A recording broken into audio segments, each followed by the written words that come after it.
আজকের বিষয় নিরাপদ মুরগির মাংস উৎপাদনে ভ্যাকসিনেশনের গুরুত্ব।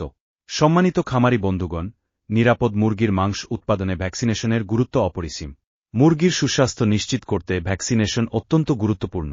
নিয়মিত টিকা দিলে নিউক্যাসল বা Ranikhet, Gumboro, bird flu, fowl pox সহ বিভিন্ন সংক্রামক রোগ প্রতিরোধ করা যায়। ফলে মুরগির মৃত্যুহার কমে, দ্রুত বৃদ্ধি হয় এবং উন্নত মানের মাংস উৎপাদিত হয়। ভ্যাকসিনেশনের আরেকটি বড় সুবিধা হল অ্যান্টিবায়োটিকের ব্যবহার কমে যায়। এতে মাংসে অ্যান্টিবায়োটিকের অবশিষ্টাংশ থাকার ঝুঁকি কমে এবং নিরাপদ খাদ্য নিশ্চিত হয়। একই সঙ্গে অ্যান্টিবায়োটিক প্রতিরোধী জীবাণু তৈরির ঝুঁকিও হ্রাস পায়। তবে শুধু টিকা দিলেই হবে না, নির্ধারিত সময়ে সঠিক মাত্রায় মানসম্মত ভ্যাকসিন ব্যবহার করতে হবে।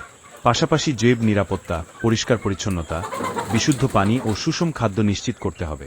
সবশেষে বলতে চাই, নিরাপদ মুরগির মাংস উৎপাদনের জন্য ভ্যাকসিনেশন কোনো বিকল্প নাই, এটি একটি অপরিহার্য ব্যবস্থা। সুস্থ মুরগি, নিরাপদ মাংস এবং জনস্বাস্থ্য সুরক্ষার জন্য নিয়মিত ভ্যাকসিনেশন নিশ্চিত করা আমাদের সবার দায়িত্ব। এগুলো সকল খামারি বন্ধুরা বাস্তবায়ন করবেন আশায় সবাইকে ধন্যবাদ।